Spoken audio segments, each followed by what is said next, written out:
Assalamualaikum warahmatullahi wabarakatuh.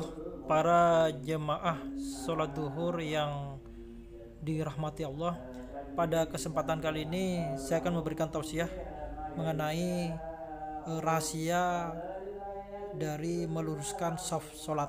Ya. Rasulullah Nabi Muhammad SAW 1400 tahun yang lalu telah menyampaikan dan menyuruh kita untuk merapatkan saf sholat. Kenapa? Bahkan di beberapa hadis perintah merapatkan dan meluruskan ini betul-betul sangat kuat ya, sangat diwajibkan untuk meluruskan dan merapatkan. Ini juga kalau kita sholat di dalam masjid sampai hari ini ya, pasti imam yang di depan itu menyampaikan, luruskan, rapatkan baik bahasa Arab ataupun bahasa Indonesia. Ada apa dan mengapa itu kita diperintah? Apakah hanya sebagai urusan dalam baris berbaris supaya rapi atau ada rahasia di balik itu semua? Nah, di sini saya akan menjelaskan para jemaah sekalian. Di dalam beberapa hadis itu bahkan perintah merapatkan itu termasuk kaki itu harus menyentuh antar tumit ya. Kemudian bahu itu kalau perlu juga antar menyentuh. Artinya tidak boleh ada celah.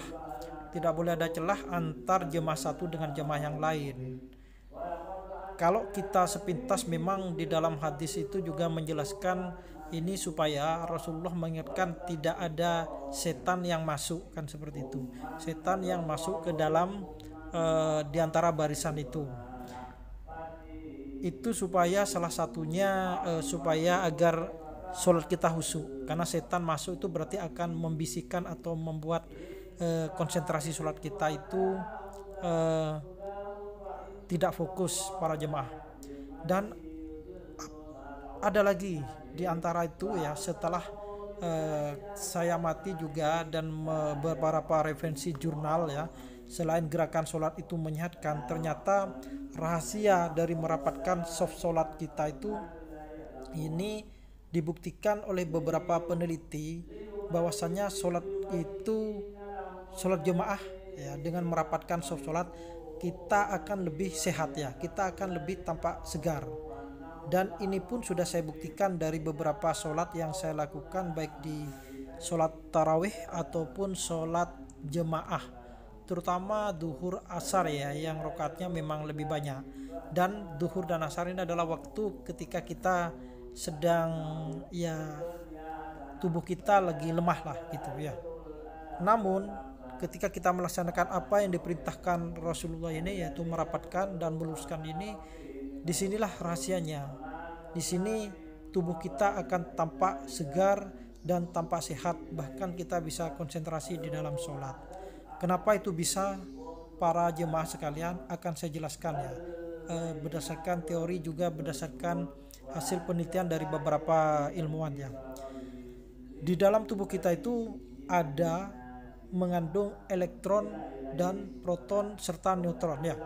Jadi kita mengandung ion-ion atau energi listrik atau aliran listrik di dalam tubuh kita. Jika tubuh kita ini tidak seimbang, maka pada siang hari terutama kita akan mengalami lemah, letih atau lesu ya. Sehingga jika ini terjadi karena aktivitas kita seharian membuat kita itu terutama pada siang hari memang membuat kita itu jadi malas, serta karena aktivitas yang banyak kita jadi letih lesu. Nah, ternyata disinilah Rasulullah memerintahkan sholat kita pada saat duhur istirahat ya, isoma seperti itu, supaya dengan melaksanakan sholat jemaah ini tubuh kita akan sehat kembali para jemaah. Jadi tubuh kita akan yang awalnya letih bisa sehat kembali dan segar, asalkan dapat melaksanakan yaitu merapatkan soft sholat ya. Soft sholat kita tuh dirapatkan. Nah, di sini akan saya jelaskan ya, ketika kita sholat, masing-masing individu, masing-masing jemaah, kondisi ion baik elektron atau protonnya itu dalam kondisi tidak stabil ya. Tidak stabil berarti jumlahnya tidak seimbang, sehingga akan membuat tubuh kita itu terkadang letih atau lesu. Nah, ketika kita sholat berjemaah bersama, itu terjadi proses transfer ya, transfer energi, transfer perpindahan elektron antara jemaah satu dengan jemaah yang lain, sehingga terjadi keseimbangan di tubuh kita. Itulah kenapa kita rugi kalau sampai sholat kita itu renggang, tidak rapat, tidak ada sentuhan antara kaki dengan kaki, tumit dengan tumit seperti diajarkan oleh Rasulullah. Kemudian juga bahu dengan bahu, dan ketika sujud sikut ya, ini sama-sama antar sikut juga harus menyentuh. Jadi memang di dalam sholat itu kita ada berapa sentuhan badan ya, bahu, kaki. Nah, disitulah perpindahan elektron itu terjadi, dan disitulah terjadi keseimbangan antar saling mengisi antar jemaah, sehingga yang awalnya di dalam tubuhnya tidak seimbang menjadi seimbang.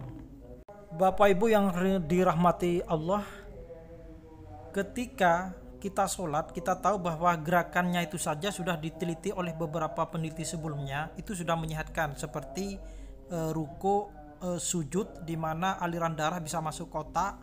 Kemudian juga ruku itu membuat bisa menghilangkan penyakit sendi.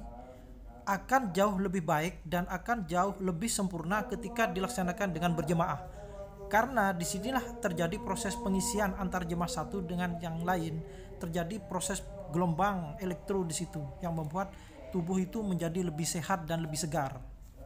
Ini sudah saya buktikan sendiri para jemaah ketika saya melaksanakan sholat tarawih. Kebetulan sholat tarawih itu kan sampai 20 rakaat, sangat melelahkan ya.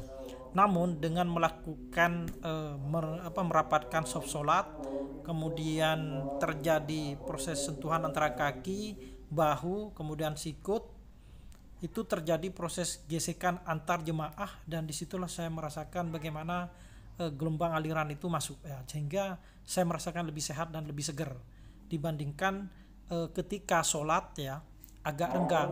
Sholat agak renggang yang mana di sana membuat terkadang buat saya lebih lelah, kemudian seakan-akan tubuh ini lemah ya. Apalagi mungkin walaupun teori ini bertentangan dengan sekarang ya, prokes kesehatan yang suruh jaga jarak 1 meter, maka saya lebih percaya kepada hadis Nabi Rasulullah serta penelitian para ahli sebelumnya ya. Karena justru dengan jaga jarak 1 meter itu, seperti yang saya sampaikan sebelumnya, membuat kita malah lelah, konsentrasi tidak ada, karena di situ setan bisa sering membisikkan kita itu, membisikkan ke kanan kiri kita supaya kita tidak konsen, serta juga membuat pertahanan juga tidak melaksanakan apa yang disampaikan oleh baginda untuk merapaskan atau meluruskan saf salat. Jemaah sekalian, itu saja yang bisa saya sampaikan, semoga bermanfaat di dalam tausiah kali ini. Assalamualaikum warahmatullahi wabarakatuh.